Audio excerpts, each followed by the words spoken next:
வணக்கம் மக்களே! இன்னைக்கு ஆக்சுவலா நம்ம என்ன பண்ண போறோம்னா, ஆல்மைட்டி ஸ்ப்ரே குடுக்க போறோம். நான் முன்னாடியே சொல்லியிருந்த மாரி, நம்ம ஆர்கானிக் சீரக சம்பால ஒரு சில நோய் இருந்தது. அந்த ஆல்மைட்டில அத டேக்கிள் பண்ணக்கூடிய மைக்ரோ ஆர்கானிசம் நெறைய இருக்கிறதுனால அத குடுக்க போறோம். அது இல்லாம சொலிபிளைசிங் பாக்டீரியாவும் இருக்கிறதுனால, அது நமக்கு நெறைய பாசிட்டிவா அமையும். ஆக்சுவலா சொல்லப் போனோம்னா, நான் அந்த ஆர்கானிக் ஃபீல்ட பத்தி எனக்கு ரொம்ப சந்தோஷமா இருக்கு. ஏன்னா இந்த நிலைமையில இருந்து தான் நம்ம அந்த ஆர்கானிக்க ஆரம்பிக்கும்போது, அதாவது அந்த மழையில அடிபட்டதுல மேல இருந்தான்னு வச்சுக்கோங்களேன். சுத்தமா ஒரே ஒரு நாத்து அந்த மாரி பொழச்ச நிலைமை தான் இருந்துச்சு ஆக்சுவலா அதுல. ஏன்னா மத்த எல்லா நாத்துமே தண்ணியில வாஷ் அவுட் ஆயிருந்துச்சு. நான் நெனச்சேன் சரி இந்த வாட்டி ரொம்ப ஈல்டு கம்மியா வரும் ஆர்கானிக்ல. அதுல எப்படி நம்ம எடுக்க போறோம்னே தெரியல. அதுக்கப்புறம் நம்ம கன்டினியூஸா அந்த பஞ்சகாவிய அப்ளிகேஷன், அப்புறம் நியூட்ரிமிக்ஸ், அப்புறம் ஃபெர்டிலிட்டி இது எல்லாத்தையும் அடிச்சு சொலிபிளைசிங் பாக்டீரியாலாம் குடுத்ததுனால, அதோட எஃபெக்ட் ஆக்சுவலா இப்போ இப்படி இருக்கு.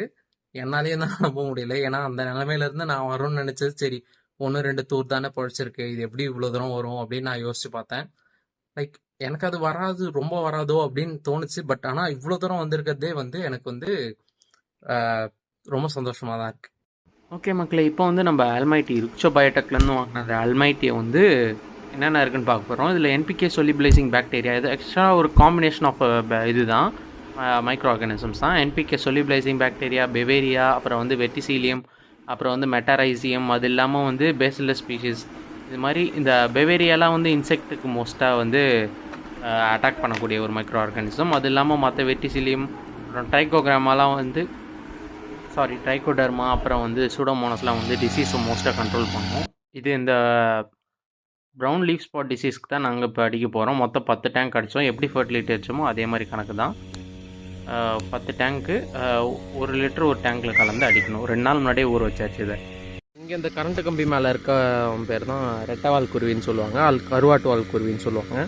இங்கே ஒன்று இருக்கும். அதே மாதிரி அந்த இடம் கரெக்டாக ரொம்ப ஹெல்ப்ஃபுல் நம்ம அக்ரிகல்ச்சருக்கு. இருக்கிற பூச்செல்லாம் கரெக்டாக புழு பூச்சி இந்த கிராஸ் ஓப்பர்லாம் பொறுக்கி சாப்பிடுவாங்க. அதனால் இவங்க வர்றது நம்மளுக்கு நல்லது.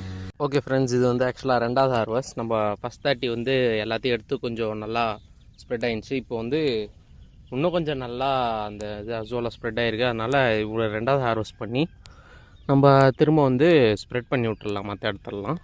ஓகே, இப்போ பார்த்தீங்கன்னா இந்த பக்கெட் ஃபுல்லாக அசோலா கலெக்ட் பண்ணியாச்சு. ஆனாலும் உள்ள நிறைய இருக்குது.